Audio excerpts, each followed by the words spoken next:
18페이지 조편을 보면 왼쪽에 맨 위에 보면 기본 생명이 있습니다. 얘는 생명세계에 있는 것을 기본 생명이라고 하고요. 그러니까 성부 하나님, 성자 하나님, 성신 하나님, 아들의 생명, 이것이 기본 생명이고요. 그 밑에 두 번째 보면 일반 은총 세계에서의 관계적 생명이 있고, 또 그 세 번째 보면 특별 은총 세계에서의 관계적 생명, 이렇게 구분되어 있습니다. 그래서 8페이지 한번 할까요? 그래서 일반 생명부터 한번 생명이 네 가지 생명이 있는데요. 같이 한번 읽을까요? 일반 생명 시작. 하나님께서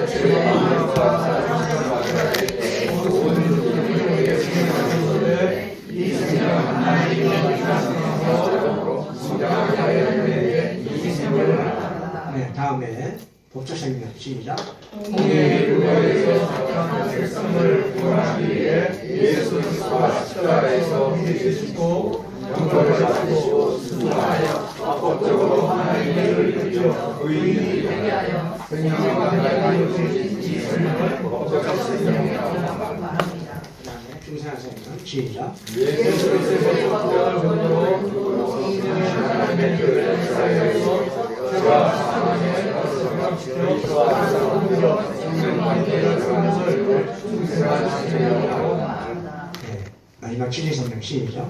진리와 성령하나님께서 중생을 통해서 아들의 생명의 내적적 지혜를 주심 정부, 성, 신적 능력, 신령을 느껴 영생하는 능력을 주셨는데 이 생명을 말합니다. 자, 사망에 대한 정의입니다. 시작. 하나님과 사랑의 세상에서 이웃의 관계로 사는 것 멸망, 행복하고 불행하게 관계적 생명은 예수님과 우리의 관계에서 생기는 생명입니다. 네 가지가 있는 겁니다. 그렇게 이해하시면 되겠습니다. 그래서 혹시 여러분이 이것이 필요하면 진리 생명은 네 가지가 필요하면 저한테 연락하면 제가 보내드리겠습니다. 그러니까 여기는 제가 빠져가지고 그래서 좀 다시 한번 들어왔습니다. 우리는 예수님과의 관계에서 법적 생명과 진리 생명과 이런 생명을 가지고 우리가 단계를 누리게 된다는 것입니다. 그래서 그것만 이해하시면 되겠고요. 그러니까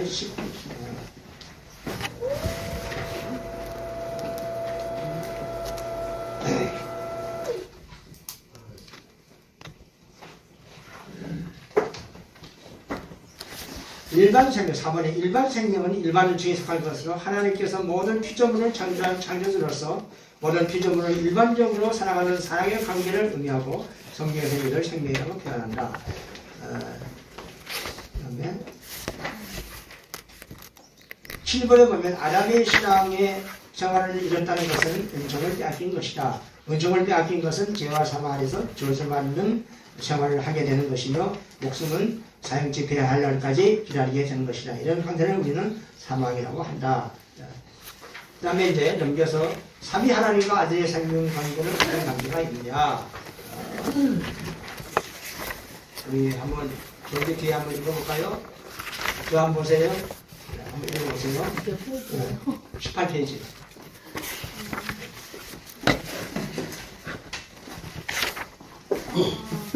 삼위 하나님과 삼위일체는 만물 중에서 계시되지 않는다. 인간의 이성으로도 이해하기 어렵고 성경에서도 기록된 곳이 없다. 삼위가 일체라는 것을 인정한다면 아들의 생명의 근원과 출처에서 제시한 히브리서 2장 11절에 근거하여 성부 하느님께서 생출한 아들의 생명은 성부 하느님과 부자 관계가 성립되므로 당연히 삼위일체와 관계가 있다. 성부 하느님과는 부자관계, 성자 하느님과는 형제관계, 성신 하느님과는 실질적인 사역관계가 성립된다. 아들의 생명은 하느님과 본질과 본성이 동일하다.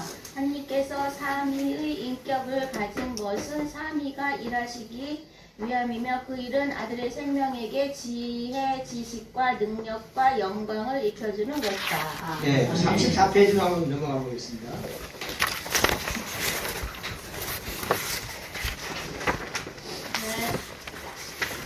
자, 34페이지에 보면, 맨 밑에 보면 삼위 하나님의 과거 사역과 현재 사역이 나와 있습니다.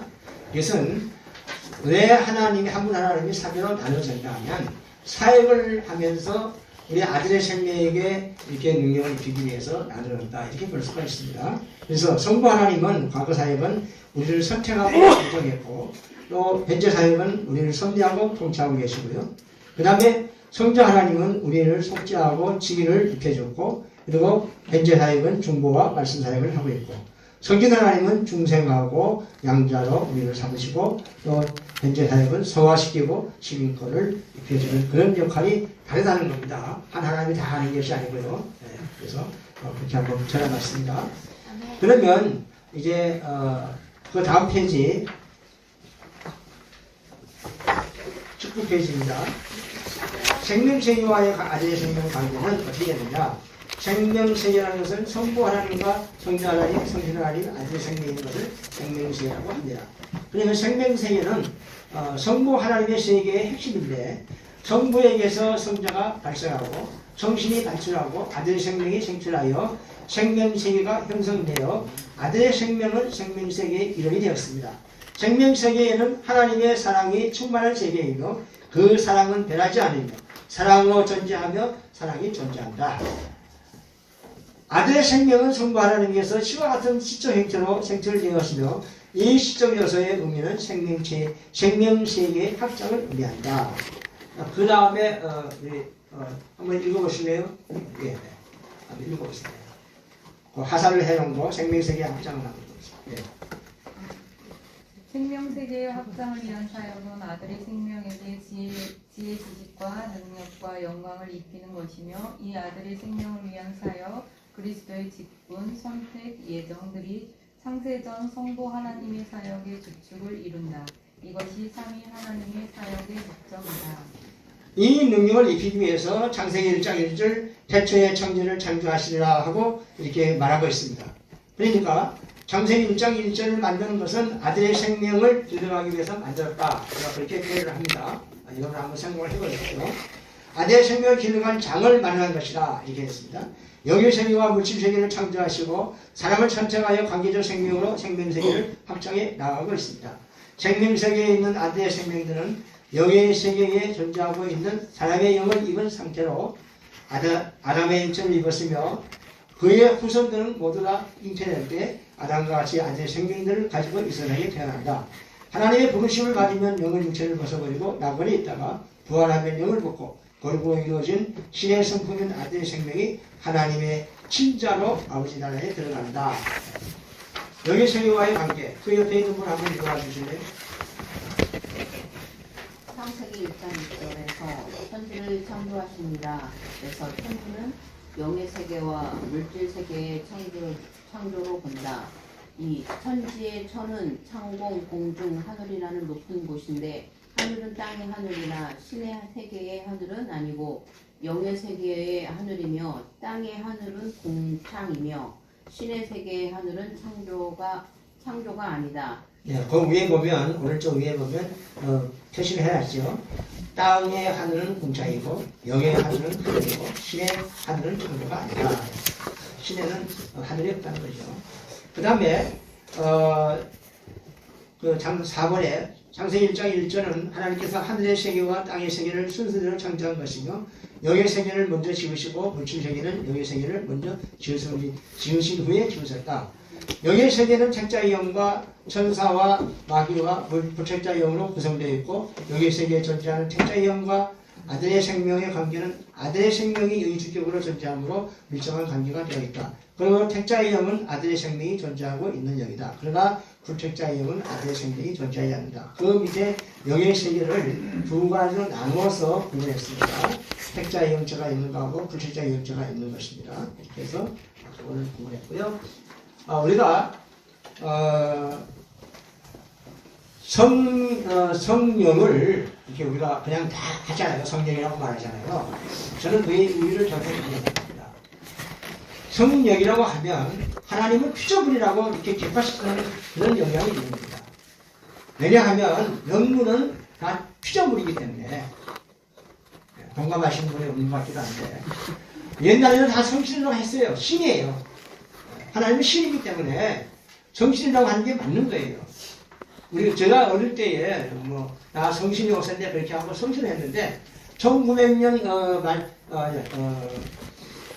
1980년도 때쯤 돼서 미국에서 오신 학자가 그것을 성령으로 고치고 그리고 2008년에 개혁 개정을 하면서 성신을 다 성령으로 바꿔버렸어요. 특별한 경우에는 성신이라고 하는 말이 없습니다. 그러니까 제가 이제 하늘나라에 가면 그걸 고친 분이 누구신가를 봐야 된다. 어떤 분이 그렇게 하는가. 그래서 요한복음 4장 24절에 그게 여러분 요한복음 4장 24절 누가 한번 읽어봐 주시면 좋겠어요. 하나님은 영이시니 예배하는 자를 틀린 것은 영과 진리로 예배하지. 하나님은 영이라고 했기 때문에 하나님은 영이시니 하고 그렇게 말합니다. 신령과 진정으로 진정이 아니고 신령과 진리로 하죠. 진리가 안 맞는 거예요. 어차피 진리로 예배를 드려요. 진정으로 예배 드려야지. 우리 마음을 다해서 예배 드려야지. 요한은요, 하나님은 영이라고 할 때 보이지 않는 세계와 보이는 세계를 구분하기 위해서 그렇게 나누어 놓은 거지. 요한이 의미적으로 하나님을 영을 영으로 그렇게 표현해서 한 건 아닙니다. 보이지 않는 세계와 보는 세계를 그렇게 구분하기 위해서 하나님은 영이시라고 했습니다. 그게 그 주석으로 나와 있는 거예요. 그래서 성신 하나님을 성령 하나님이라고 하면 하나님은 피정분이라고 하는 것밖에 안 돼요. 제가 이번에 가서도 그렇게 말을 많이 했는데 왜냐하면 하도 성령이라고 했기 때문에 그러니까 한 자매가 우리는 이제 성신으로 말을 해야 되지 않느냐 그렇게 이제 이야기를 하시더라고요. 그래서 저는 그것에 대해서 굉장히 좀 유감이 많은 사람이에요. 왜 하나님을 피조물로 우리가 말려서 이렇게 격화시키느냐. 여러분이 기도하고 나서 마지막에 기도했습니다 하는 말을 많이 하죠. 그게 한 4, 5년 전부터 그게 나왔어요. 나왔는데 옛날에는 기도 드리오면 나이다 이렇게 했어요. 그죠? 그렇게 했습니다. 이 나이가 저보다 좀 적기 때문에 잘 모르시는 분도 있겠지만 저희는 어렸을 때부터 기도 드리오면 나이다 이렇게 이제 부모로부터 배웠어요. 그런데 어느 시간에서 기도했습니다. 이 의미는 어떤 의미가 있냐면 하나님 제가 기도했으니까 들어주려면 들어주고 안 들어주려면 안 들어주고 마음대로 하세요.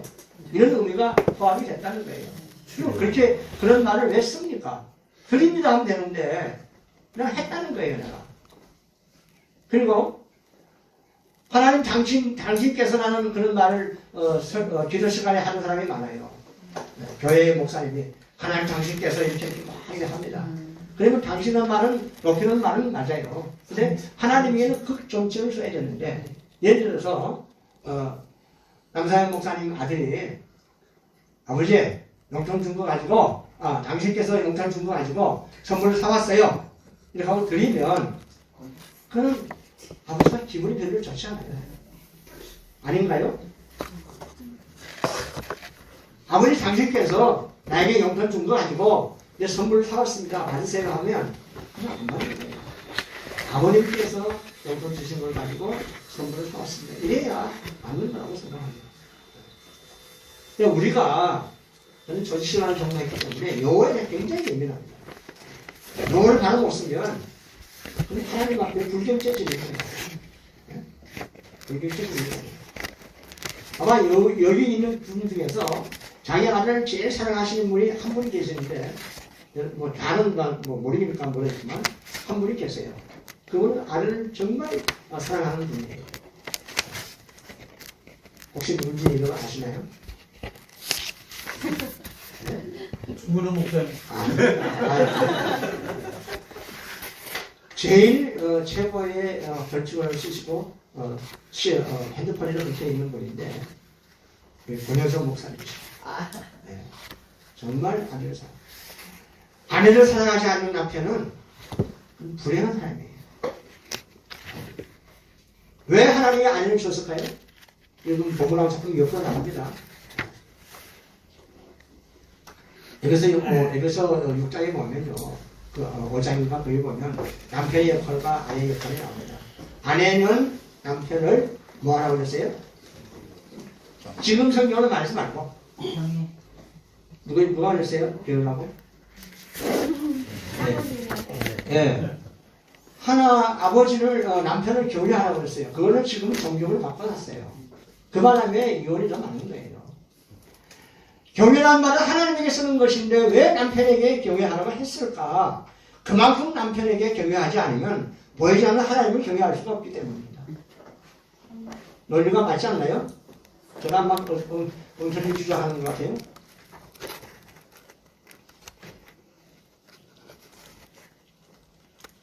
성경학자들이 자기가 한다고 그렇게 바꿔놓고 또 그 성경을 새로 만드는 것은요, 제가 두 번째 담임이 그렇게 이야기를 했어요. 그것은 장사하는 거다. 그렇게 이야기를 했었어요. 그래서 개헌 개정을 만들기 전에 성경을 많이 사놔라. 앞으로 그걸 사기가 어려울 거라고 그랬어요. 과거에 우리의 목사님들이 성경 번역하듯이 잘 번역하는 겁니다. 그래서 우리가 성경 용어를 정확하게 써야 되고 우리가 그렇게 정확하게 발음을 해야 됩니다. 그래서 그런 의미에서 저는 조지신학을 전공한 것을 굉장히 감사하게 생각을 합니다. 뭐 다른 신학을 나쁘다 그런 의미가 아니고 그렇게 조지신학을 공부했기 때문에 그런 것을 구별할 수 있는 사람이 됐다는 것이죠.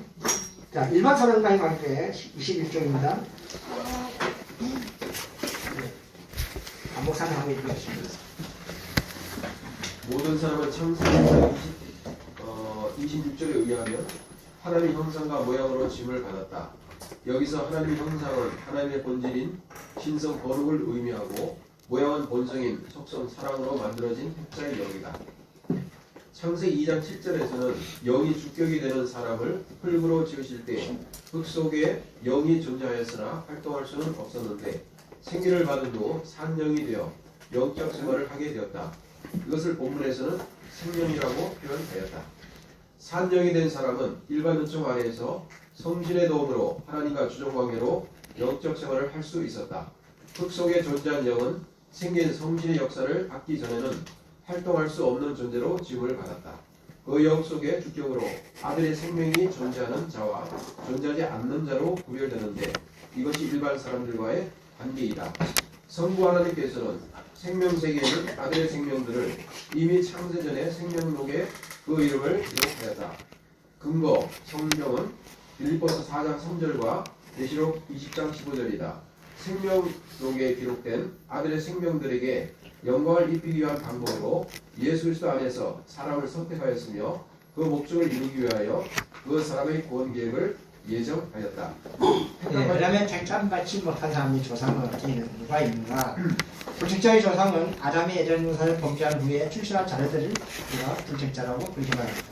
이들의 불책자의 조상이라는 근거는 어디에 있는가? 이제 계속 읽어주세요. 아담이 에덴 동산에서 쫓겨난 후에 노아로 인하여 태어난 아들이 가인과 아벨뿐인데 불책자들이 존재해 있다는 증거는 가인이 범죄를 쫓겨날 때에 자기를 만나는 자들에게 대해 언급한 창세기 4장 14절의 15절 나를 만나는 자가 나를 죽이겠나이다. 가인을 죽인 자는 벌을 7배나 받으리라 하시고 가인에게 표를 주사 그를 만나는 모든 사람에게서 죽임을 면하게 하시니라 해서 가인 이전에 아담이 낳은 많은 자녀들이 있었음을 보여주는데 그들이 불택자의 조상이다. 성경은 택자를 중심으로 기록되었기 때문에 불택자에 대한 상세한 언급은 없다. 네. 21페이지 한번 화면을 좀 띄워줄래요? 네. 작정과 예정에 대해서 여러분이 어떻게 아시는지 모르겠습니다만 모든 만물을 창조한 것을 이렇게 관리하는 것을 작정이라고 합니다. 모든 만물, 새나 동물이나 물고기나 이런 것들 사람까지 포함해서 그것을 하나님이 통치하는 것을 작정이라고 그러고 그 다음에 예정은 그 작정 가운데서 우리의 구원을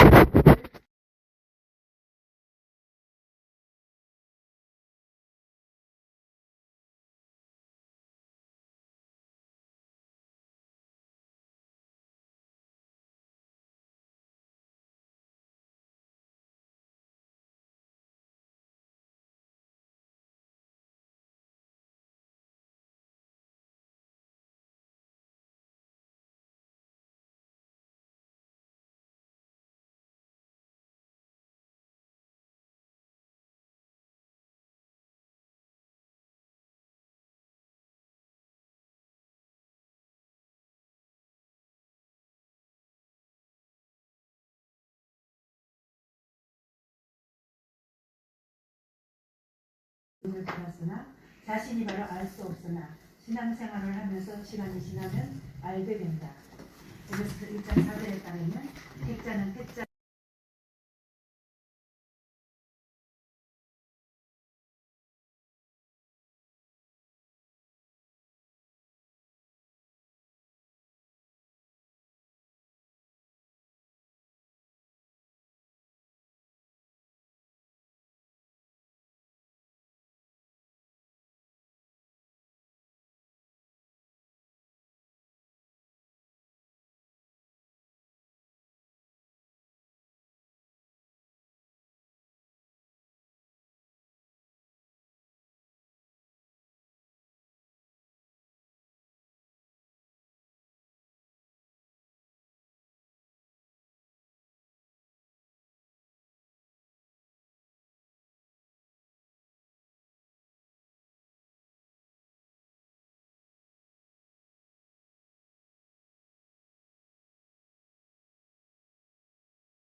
우리 한국교회에 교회 성장이라는 말이 한참 유행이 됐습니다.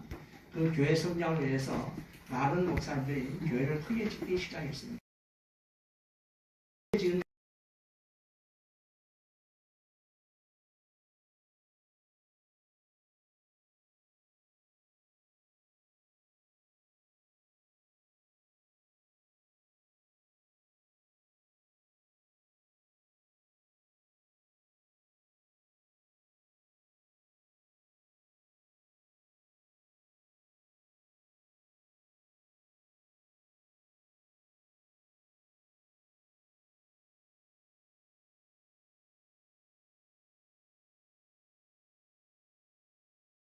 성도가 올 것이다.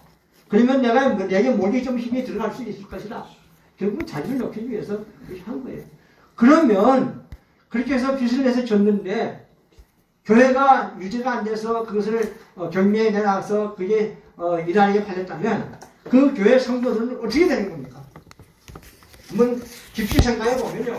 크게 이걸 해결할 일이에요. 네? 목자 한 사람을 보고 와서 모든 정성을 다해서 했는데 그것을 감당을 못해가지고 내놔서 결국은 교회 뺏기고 성도들 뿔뿔이 해치렸다 이 말이에요. 하늘나라에 가면 다 만날 거 아니에요. 그 죄를 회개 안 하면요. 그 목사는 불쌍한 사람이에요. 교회가 커야 교회가 되는 역할을 하는 거 아니에요. 바울 한 사람이 이렇게 거듭남을 해서 온 유럽과 세계에 복음을 전파해서 오늘 저까지 예수를 믿게 된 거예요. 한 사람이 얼마나 소중한데요. 성도 한 사람이 소중한 걸 못 느끼면 그건 목자로서 자격이 없는 거예요. 정말 양을 위해서 무릎을 꿇고 강제상에서 눈물 흘리면서 기도하면 성도가 하나님께서 보내줘서 옵니다. 내가 사람을 끌어오는 건 안 되는 거예요. 목사는 뭐예요? 기도하고 그냥 묵상하면서 양 하나님 위해서 기도하는 그런 벽설대학의 영적인 스승이 계셨는데 이름이 저도 얼른 생각 안 납니다. 거제도에 있다가 이렇게 오셨어요. 부산으로. 그런데 그 성도들 다 모시고 왔어요. 한 사람도 남기지 않고 다 따라왔고요. 그래서 그분은 자무동 목사라고 하는데 기도만 많이 하시는 분이에요. 자무동이란 말은 일본 말이지만 기도 많이 하시는 거예요. 그래서 지난번에 한 20년 뭐 이렇게 기념식을 하는 걸 가서 참석을 했는데요. 그 자료들이 잘 되어 있습니다. 우리 권영석 목사님도 아시지만 미군 군부대에서 교육을 담당하시는 그런 권사님이었습니다. 정말 앞으로 여러분이 목표를 해야 할 분들이 여기서 훈련받고 있는데 지금 그냥 강의만 듣고 집에 가서 공부 안 하고 추석만 하고 하는 거는 그건 아니라고 봐요. 성경을 부지런히 연구하고 기도 많이 하고 그렇지 않으면 목표를 못합니다. 해봐야 어려워요.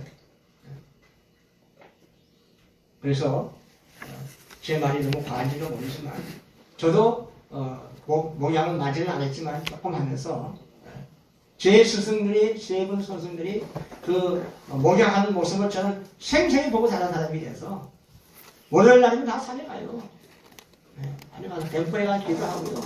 수요일 되면 내려오고 또 올라가고 토요일 되면 내려오고. 그러니까 그래서 교회가 자연히 커져서 이렇게 부흥하는 그런 교회가 정말 그런 목양을 잘 하시는 거예요.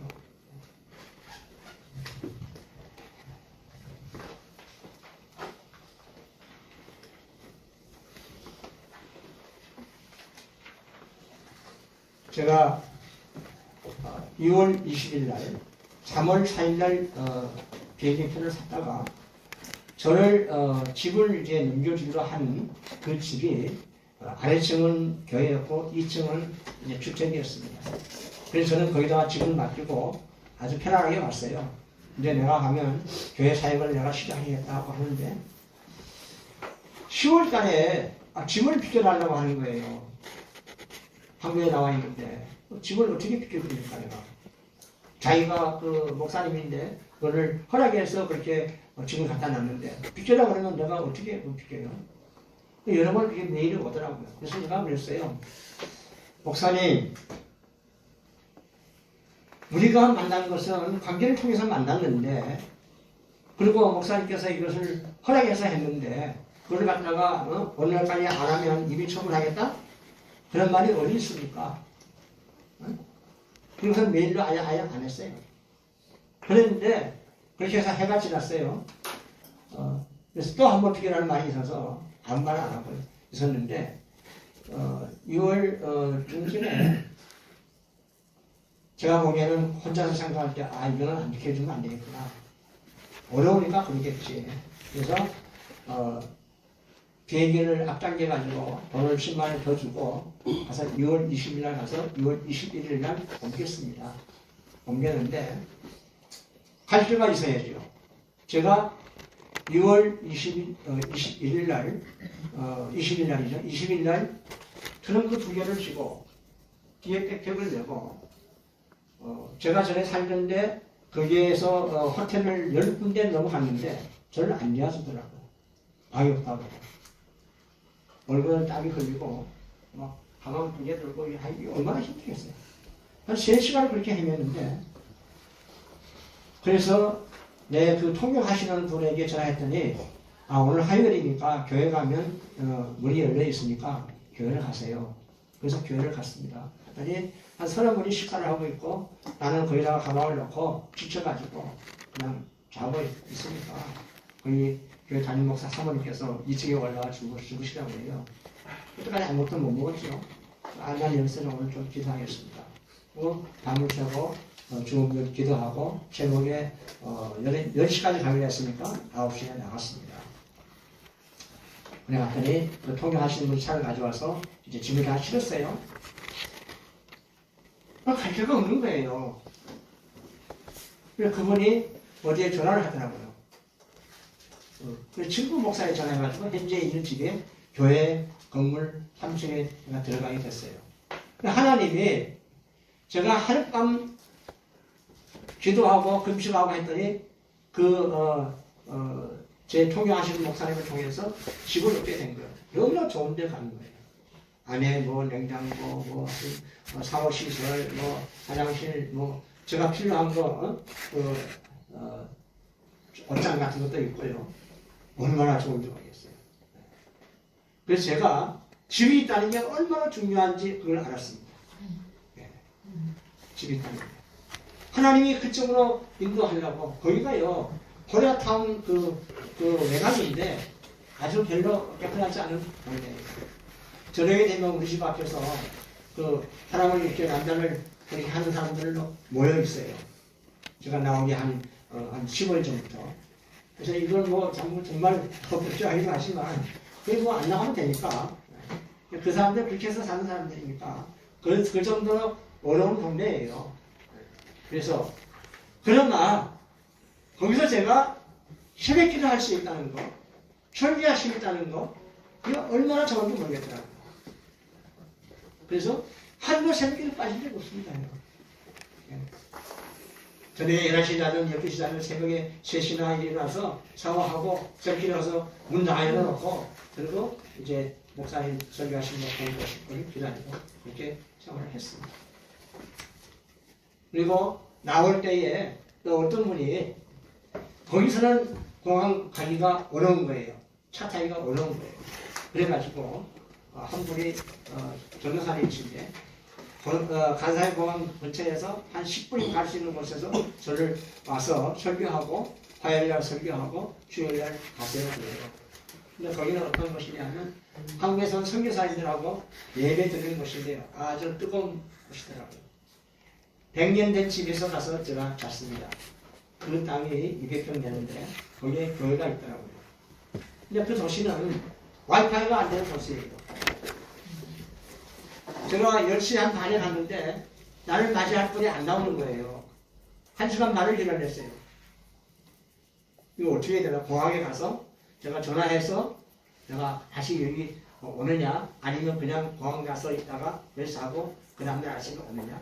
그런데 한 일주일 전에 만난 목사님이 저를 두고 오시는 거예요. 그래서 목사님하고 그래서 거기 가서 설교하고 계란이 자고 아침에 왔습니다. 하나님의 은혜가 아니면 그렇게 될 수가 없는 거예요. 저는 이번에 가서 이게 하나님의 은혜라는 걸 충실히 매 시간마다 느끼고 살았어요. 그래서 제가 왜 이 말을 하느냐. 우리가 마음을 열어놓으면요. 마음을 헤쳐놓으면 우리 신앙이 성숙할 수가 없습니다. 긴장하지 않으면 안 됩니다. 그래서 정말 우리 신학교 학생들이라면 성경을 읽고 기도하는 것은 이거는 철저까지 해야 됩니다. 그리 안 하고 어떻게 앞으로 목회를 하실 겁니까? 인간의 방법을 해요? 아니잖아요. 그러니까 우리 신학교만은 조지 물러 학교잖아요. 그분은 어떤 분이에요? 기도하신 분이잖아요. 그것을 본받기 위해서 우리가 여기서 공부하는데 그러니까 그런 분이 목양자가 돼야 사람을 살리는 목양자가 될 수 있다. 그렇게 봅니다. 옆으로 많이 나가서 죄송합니다. 자, 이제 23페이지에 있겠습니다. 네, 사모님, 사모님 한번 보시면 제 4장으로 들어갑니다. 인간의 구성 요소. 일반적으로 개혁 교회에서는 인간의 구성 요소를 영과 육으로 구성되었다는 이 분석이 지배적이다. 그러나 본서 아들의 생명 신학에서는 영의 주격으로 존재하는 아들의 생명의 존재를 인정하여 생명, 영, 육으로 구성되는 기존의 3분설과 구별된 새로운 3분설을 적용한다. 네, 우리가 3분설을 외치는 분도 있고 2분설을 외치는 분도 있습니다. 신학자 중에는. 그런데 3분설은 아재 생명 신학에서는 아재 생명을 이렇게 이야기를 하고 해서 생명과 영과 육으로 구성되는 3분설을 주장합니다. 그 다음 거 한번 읽어주시네요. 2. 여기서 생명은 생명 세계를, 영은 영의 세계를, 육은 물질 세계를 대표한다. 3. 타락 전 육체의 본능에는 원시적 의와 일반적인 선이 있었는데 타락 후에는 의는 죄로 변화했고 선은 악으로 변화했다. 4. 육체의 본능적 요소에는 육체의 오각, 시각, 청각, 미각, 후각, 촉각을 가지고 있고 동물적 습성, 야성, 본능적 양육, 강식을 가졌다. 그리고 육체의 비물질적 요소에는 이성, 지, 정의, 자유의지, 양심이며 물질적 요소는 육체이다. 네. 육체의 법률적 요소에는 오감이 있고요. 그리고 동물적 습성이 있다는 것이고요. 비물질적 요소에는 이성과 육체가 있다는 것입니다. 그리고 이제 참고로 하나 얘기 적어놨는데 성경에 기록된 이성과 관계된 용어 의미는 다음과 같다. 음행이라는 것은 결혼 전에 여러 이성과 관계를 맺는 것이고요. 음란은 성관계를 맺을 때 지나친 난정한 성행위를 말하고요. 음욕은 이성에 대해서 성적인 욕망이나 탐심을 말하는 것이고, 간음은 자기 부부 외에 다른 이성과 관계를 맺는 것이고요. 호색은 이성에 대한 색을 밝히는 마음이고, 정욕은 이성에 대한 강한 성적인 욕망이나 탐심이라고 이렇게 말합니다. 성경에 보면 음행과 간음은 절대로 해서는 안 된다고 그렇게 말하고 있습니다. 성경에 나와 있는 말이에요. 그래서 여러분 다 결혼한 사람은 음행에 대해서는 뭐 정해진 거지만 또 간음은 할 수가 없는 겁니다. 그래서 성적인 면에서 이걸 한 사람은 거룩은 하고는 거리가 멀다는 것을 표현하기 위해서 이런 것을 기억을 했습니다. 그 다음에 24조 목사님께서 한번 원죄와 자문제와의 관계 A. 원죄와의 관계. 지금까지는 신학에서 원죄를 대매주 매너무가 선악들을 따먹은 것으로 정의하고 있으나 아들의 생명 신학에서는 피조물의 대표인 아담이 창조주 하나님과 일반 생명을 조건으로 맺은 대표 언약을 지키지 못해 지은 죄를 원죄로 본다. 네. 일반적으로 우리 원죄라는 것을 아담이 선악과를 따먹은 것으로 그렇게 주의를 합니다. 다 그렇게 되어 있어요. 그런데 성경을 발표하면요, 대표 언약을 어겨서 그것이 원죄가 되는 겁니다. 대표 언약은 모든 우리가 다스리라고 하는 그런 권한을 주었어요. 그래서 아담이 자기 아내를 다스리지 못해서 죄를 범하게 되는 겁니다. 그게 원죄지. 그리고 그 선악과를 따먹은 건 그건 자범죄입니다. 그래서 제가 이렇게 밝혔는데 여러분 한번 많이 연구를 하세요. 틀린 걸 아무리 붙잡고 있어도 안 되는 거예요. 그러니까 이런 걸 통해서 원죄와 자범죄가 뭐라는 것을 우리가 봐야 되니까. 그 다음에 2번 읽어주세요. 2번 창세기 1장 28절에서 하나님께서 모든 생물을 다스리라는 명령은 하나님께서 아담의 피조물의 대표로서 그와 대표 언약을 맺고 이 망인 통치 명령을 지키지 못하게 되었는데 그것을 원죄라고 하는 것이다.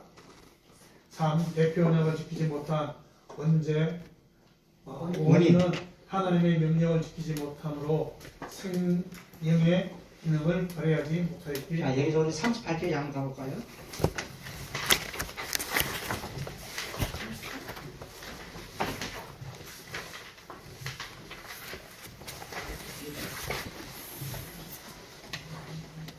그리고 5번부터 제가 한번 읽어볼게요. 아담이 범죄할 때 이건 주인으로서의 책임은 있으나 범죄하는 행동에는 같이 할 수가 없다. 왜냐하면 영은 언제나 성신 역사에 의해서만 움직이는데 이미 이성이 마귀의 유혹을 받을 때에 영은 움직일 수 없는 잠자는 상태가 되었기 때문이다. 같은 원리로 영의 주격으로 있는 아들의 생명도 영이 잠자고 있기 때문에 아무 역할도 할 수 없는 상태가 된다. 말하자면 아들의 생명은 인간의 범죄에 대해서 아무런 책임이 없다. 아담이 대표 언약과 행위 언약을 어길 때에 아담의 영은 주인으로서의 책임은 있으나 아들의 생명은 책임을 가질 수가 없다. 왜냐하면 아들의 생명은 육체와 직접적인 관계가 없기 때문이다. 다만 아담이 범죄함으로 하나님의 모양으로 지음받은 영에 의해서 성신이 떠남으로 하나님과 생명적 관계가 끊어지게 되고 하나님의 일반 생명을 빼앗긴 상태가 된다. 이런 상태를 영이 죽었다고 말하며 다른 말로는 영의 사망이라고 말한다. 죄에는 원죄와 자범죄가 있는데 원죄는 창세기 1장 28절의 말씀처럼 만물을 다스리라는 하나님의 명령을 지키지 못한 죄이며 생명의 사람이 피조물을 다스리지 못하게 되는 원인은 영이 성신의 피동이 되어 활동할 때에 육체의 한계 때문에 영이 성신의 역사를 따르지 못함으로 영적 능력을 잃어버렸으며 영의 활동에 이성이 협력하지 못하는 결과로 초래함으로 다스리라는 명령을 다스리지 못하게 되었다. 이렇게 해서 앞에 있는 내용을 좀 설명을 했습니다. 그 다음에 4번 읽어주세요. 24쪽의 4번. 4번 성령으로 살지 못한 결과는 생명의 능력을 빼앗김으로 영적으로 죽은 상태가 되어 사망의 다스림에 속하게 되었으며 결과적으로 하나님의 미움의 대상이 되어 동산을 다스리지 못하게 되었다. 혹은 이 원죄로 인하여 하나님과 아담 사이는 이미 단절된 상태가 되었으므로 아담 속에 있는 신성인 아들의 생명은 원죄로 활동할 수 없는 상태가 되었다. 혹은 이 원죄의 모든 피조물은 하나님과 일반 사랑에서 끊어져 일반 생명을 잃어버리게 되었고 죄와 사망 아래에 놓이게 되므로 하나님의 공의의 율법 아래에서 영원히 미움의 대상으로 살게 되었다. 이 원죄는 로마서 5장 12절의 말씀처럼 모든 피조물에게 법적으로 입혀지게 되었다. 자, 밑에 있는 우리 로마서 5장 11절 같이 한번 읽겠습니다. 시작. 그러므로 한 사람으로 말미암아 죄가 세상에 들어오고 죄로 말미암아 사망에 들어왔나니 이와 같이 모든 사람이 죄를 지었으므로 사망이 모든 사람에게 이르렀다. 자범죄와의 관계 한번 읽어보실래요? 그 앞에 계시는 자매님 읽어보세요. 25페이지. 자범죄란 하나님과 사람의 베푼 아담 사이에 있는 행위를 여기에 죄를 말한다. 근거되는 성부는 창세기 2장 17절에 선악을 알게 하는 나무의 실과는 먹지 말라. 내가 먹는 날은 정령주의라 하십니다. 라는 말씀에 근거하여 하나님께서 먹지 말라고 한 선악과를 자기 스스로의 행위로 범죄하여 행위 언약을 어긴 죄를 말한다. 행위 언약은 아담의 행위가 순종하여 영생을 얻을 것인지 불순종하여 멸망 상태에 빠져 행복한 생활을 살게 되고 불행한 삶으로 영원한 형벌을 받을 것인지에 대한 언약이다. 아담이 원죄와 자범죄를 범함으로 죄와 사망과 멸망 아래서 살게 되었는데 이것을 해결하기 위해서 예수님의 대속의 공로가 필요하게 되었으며 예수님께서 십자가에 죽으심으로 이루신 대속의 공로를 은혜로 받은 구원이 법적 구원이다. 기본 구원이라 이렇게 말합니다. 예. 완전한 생명의 사람인 아담의 영속에 아들의 생명이 주격으로 있었으며 아담이 원죄와 자범죄를 범할 때에 이 죄는 아담이 이성과 마귀의 미혹을 받고 마귀의 지배에 따라 입체가 범죄하는 것인데 이때 아담의 영은 이성의 주체로서의 법적 책임은 있지만 범죄하는 행동은 같이 할 수 없다. 왜냐하면 영은 이미 잠재하고 있기 때문이다. 계속 읽어주세요. 아담이 범죄함으로 하나님의 모양으로 지음받은 영에게서 성신이 떠남으로 하나님과 생명적 관계가 끊어지게 되어 하나님의 일반 생명을 잃은 상태가 되었으며 이런 상태를 영이 죽었다고 말하며 다른 말로 하면 영의 사망이라고 말한다. 그 결과 전적으로 무능한 자가 되었으며 사망 아래 있게 되었다. 그러므로 창조주 하나님의 일반적 사랑이 일어나여 공의 하나님으로 저주와 책망과 진노하심과 징벌하시는 하나님이 되었다.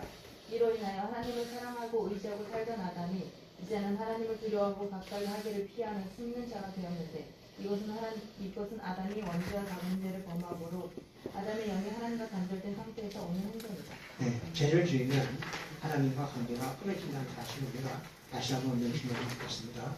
중생과의 관계가 있습니다. 중생은 육이 사는 것이 아니고 영이 죄와 사망에서 해방되는 것이다. 예수 그리스도께서 십자가에서 이루어지신 법적 구원을 근거로 택한 백성들이 죄와 사망의 권세 아래에서 멸망 상태로 있는 성도의 영을 해방시켜 그리스도 안으로 옮겨 그리스도의 안에서 살게 하는 것이다. 중생이란 성진 하나님의 단독 역사로 택한 백성을 한 사람 한 사람씩 개별적인 역사로 죄와 사망 안에서 그 영을 해방시켜 죽지 않는 새 생명으로 살게 해주는 것이다. 중생은 실질적으로 하나님 아버지와 화목하게 된 것이며 하나님과 생명관계가 이루어진 상태이며 범죄하기 전에 영의 상태로 회복이 아니고 다시는 영이 죄를 줄 수 없고 죽을 수 없는 존재로 하나님 안에 감춰져 있는 것이다. 이렇게 생명관계가 이루어진 중생한 영을 통해서 아들의 생명과의 관계가 회복되는 것이 아들의 생명과 중생과의 관계이다. 그러나 중생한 성도의 이성과 몸은 지금도 사망 아래에서 마귀의 지배를 받고 살고 있다. 택한 백성이 중생할 때 각자의 영성의 주격으로 있는 아들의 생명은 영의 주격으로 있으므로 영과 함께 그리스도 안으로 옮겨졌으며 영의 중생으로 아들의 생명이 확장할 수 있는 여건이 마련되었다. 이렇게 중생한 영의 주격으로 있는 아들의 생명에 있는 삼위가 내주하고 있으며 내주한 성신의 역사로 믿음의 방법을 통해서 아들의 생명에게 신적 능력을 입혀준다. 중생된 성도가 죄를 지을 때에 중생된 영과 아들의 생명은 죄를 지을 수가 없다. 왜냐하면 예수 그리스도께서 이미 십자가에서 원죄와 자범죄를 다 해결했기 때문이다. 육이 범죄한 것은 회개함으로 해결된다. 만약 육체가 범죄할 때에 육의 주체인 영이 함께 범죄한다면 범죄한 영을 살리기 위해서 예수님이 다시 십자가를 두 번 져야 하는 모순이 생기기 때문이다. 요거는 6번을 좀 영문에 미쳐가지고 개성 한번 읽어보시면 좋겠습니다. 다만 성도가 죄를 지을 때 예수 그리스도의 대속의 공로로 하나님 앞에서 법적인 책임은 없으나 죄로 나타난 결과에 대해서는 대가를 치러야 한다. 예를 들면 남의 물건을 훔쳤을 때 세상법이 정한 행위를 받는 것과 같다. 그다음에 아들 생명과 서와의 관계. 네, 돌아왔습니다. 한번 더 읽어주세요. 성화와의 관계. 1. 성화는 성신 하나님의 사역이며 성부 하나님의 예정에 근거해서 성신 하나님의 역사로 성도들의 이성과 몸을 간접적으로 이용해서 신의 속성으로 변화되는 것이다. 이 목사는 성화를 건설 구원으로 표현한다. 이 성화되었다는 것은 신령한 신의 속성으로 변화되어 거룩하게 되었다는 말이다. 이 경우 진리와 성신 하나님의 역사로 성화가 이루어질 때 아들의 생명에게 신의 속성을 가진 능력이 입혀진다. 그러므로 성화는 법적이나 도덕적인 변화가 아니고 신령한 하나님의 본성대로의 변화이다. 3. 신령한 변화는 신의 참 지혜 지식과 신의 성품과 신의 능력을 입어 성도가 거룩하게 성장해가는 것이다. 4. 성화의 내용은 예수 그리스도에게 주신 세 가지 직분과 관계이다. 즉 성화란 성부 하나님과 성자 하나님이 창세 전에 맺은 속죄 언약을 근거로 성부 하나님께서 성자 하나님에게 선지자, 제사장, 왕의 직분을 주신 것이다. 5. 선지자 직분은 하나님 아버지의 뜻을 성도들에게 전달하여 깨우쳐 주는 것이며 제사장 직분은 속죄와 칭의를 입혀서 하나님 아버지와 성도 사이에 중보자의 역할을 하시는 것이며 왕의 직분은 모든 죄악을 멸하시고 하나님의 능력을 입혀 드리는 것이다. 6. 성신 하나님께서는 성도들의 구원에 실질적 책임을 지셨는데 믿음의 방법으로 성도의 이성과 육체를 이용하여 현재 날마다 신령한 진리를 깨닫게 하여 신령한 성품과 신령한 능력을 길러 영적으로 성숙하게 하신다. 네, 알겠습니다. 그 다음에 한번 보시면 이제 죽은 자의 관계는 이거는 중요한 내용이기 때문에 읽으시면 잘 이해가 됩니다. 부활과의 관계에 대해서 읽으시면 부활과의 관계, 부활이란 성신 하나님의 임재 사역으로 낙원에 있던 영체들이 하나님의 재림시에 영체를 벗고 신령한 몸의 모습으로 변화되는 상태를 말한다. 이때 변화된 신령한 몸은 어떤 형체를 가지지 않은 하나님과 동질인 신성이다. 이렇게 변화된 모습으로 부활한 성도들은 바로 하나님과 친자 관계가 이루어진 하나님의 아들들이다. 3. 이들은 하나님의 목적대로 하나님의 능력과 영광을 입은 친자로서 영원히 하나님께 찬양과 영광을 돌리며 하나님과 함께 영광된 생활을 하게 된다. 4. 부활하기 전에 이 하나님의 아들들은 아들의 생명들인데 진리와 성신 하나님의 역사로 신의 속성적 영역이 아들의 생명에게 입혀진 상태에서 부활할 것이다. 5. 재림하시는 주님은 심판주로 오시기 때문에 사람의 몸을 입지 않는다. 왜냐하면 재림주는 심판주로 오시기 때문이다. 6. 첫째 부활은 주님이 공중 재림하실 때이며 그 부활에 참여하는 자는 혼인잔치에 참여하는 자로서 순교하였거나 순생한 성도들로서 세상을 떠난 자들이며 그 근거로 제시하는 성경 구절은 살전 4장 16절 17절과 고전 15장 20절이다. 7. 첫째 부활에 참여한 하나님의 아들들은 하늘에 속한 자로서 전 3년 반 대환란 이전에 죽은 자들 가운데서 순교와 순생한 자들과 전 3년 반 대환란 때에 이 땅에서 순교한 순생한 사람들의 총수이다. 성경에서는 이들을 14만 4천 명으로 예시하며 이들이 부활 시에 멸류관과 영광을 받을 자들이다. 네, 부활에 대해서 여러분이 좀 더 관심을 가지고 있겠습니다. 한 장을 열면 첫째 부활에 참여하는 자의 자기는 다음과 같다. 꼭 계획을 가진 자, 예수를 증거하기 하거나 하나님의 말씀으로 순교를 당한 자들을 가리키며 근거는 계시록 20장 4절입니다. 짐승과 우사에게 경배하지 않은 자, 세상의 권력들에게 미움을 갖지 않은 자들을 가리키는 말로 근거는 계시록 20장 4절입니다. 표를 받지도 아니한 자, 이마와 손에 표를 받지 않은 자로서 세상의 짐승 사상에 물들지 않는 자들을 가리키는 말이고 근거로 20장 4절이다. 기름 준비한 자들이라 진리와 성인 하나님의 역사로 연단받는 자들로 다섯 처녀와 같은 자들을 가리키는 말로서 그 근거는 마태복음 25장 4절이다. 신앙의 정리를 지킨 사람입니다. 여자로 표현되는 세상으로 자기의 신앙을 더럽히지 않고 신앙의 정전을 지킨 자들을 가리키는 말로서 그 근거는 계시록 14장 4절이다. 처음 익은 열매가 된 자들이라 이들은 첫째 부활에 참여한 자들을 가리키는 것인데 부활의 첫 열매가 예수님의 부활이죠. 백성 중에서 처음 익은 열매는 첫째 부활에 참여한 자들이다. 그 근거는 계시록 14장 4절이다. 둘째 부활은 천년왕국이 끝나고 모든 정서와 권세와 능력을 내려쓰고 나라를 하나님께 바칠 때이다. 그래서 15장 24절 밑에 한번 읽어보겠습니다. 시작. 그 후에는 마지막이니 그가 모든 통치와 모든 권세와 능력을 내려주고 나라를 아버지 하나님께 바치리라. 굉장히 중요한 말씀입니다. 둘째 부활에는 첫째 부활에 참여하지 못한 아는 성도들이 부활하는 것이며 백부자 앞에서 애기 심판을 받는 것이며 그 근거로 제시하는 성도는 계시록 20장 11절 12절이다. 둘째 부활에 해당하는 부활은 생명부활, 상급부활, 사망부활이 있다. 네. 부활에 관해서는 여러 그 논설이 있는데 저는 이렇게 이야기한다고 말씀드립니다. 이제 마지막 이제 5분 남았는데 잘 봤습니다. 영생이란 무엇이냐? 아들의 생명과 영생과의 관계. 하나님과 함께 영원히 그리고 행복하게 사는 것이랍니다.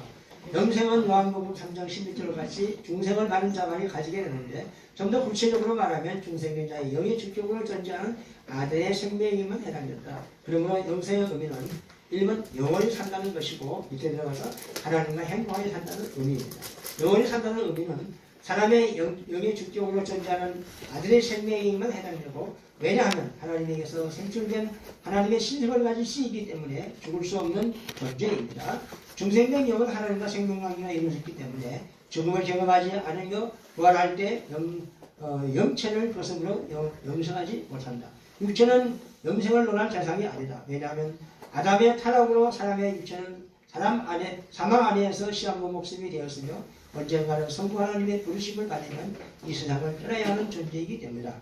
행복하게 산다는 내용은 진리와 영광으로 성신 하나님의 역사에 균형되어 살아간 세계는 하나님의 능력이 입혀졌으므로 입혀진 그만큼 영원히 하나님과 함께 행복한 생활을 합니다. 이 행복은 이 세상에서는 누리며 하나님 아버지 나라에까지 이어진다. 위 두 가지 의미를 정확할 때 영생의 대상과 영원히 살 수 있는 자는 아들의 생명임을 말하고 있다. 하나님의 하나님 아버지의 나라 이 한번 목사님께 고린도전서 15장 24절 말씀과 같이 예수 그리스도께서 이 땅에서 구원 사역을 완전히 마치시고 나라를 아버지 하나님께 바친 성부 하나님 아버지의 나라입니다. 이 하나님 아버지와 아들로 이루어진 신의 세계로서 하나님의 아들들이 하나님 아버지의 친자로서 아버지 하나님의 은혜를 영원히 감사드리며 영광을 돌리는 나라이다. 3. 하나님의 목적이 이루어진 나라이다. 4. 이 나라에 들어갈 사람은 부활한 아들의 생명이다.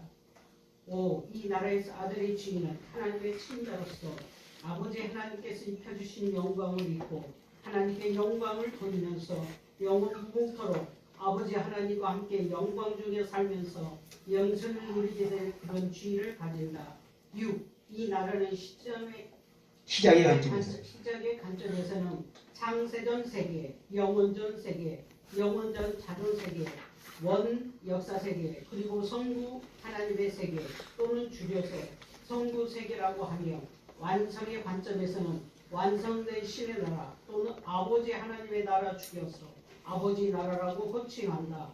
7. 아버지의 나라에서 아들의 영광은 해의 영광과 달의 영광과 별의 영광과 그리고 별의 영광과 멸류관의 영광 생명의 면류관, 의의 면류관, 영광의 면류관, 금면류관으로 차별이 있다고 한다.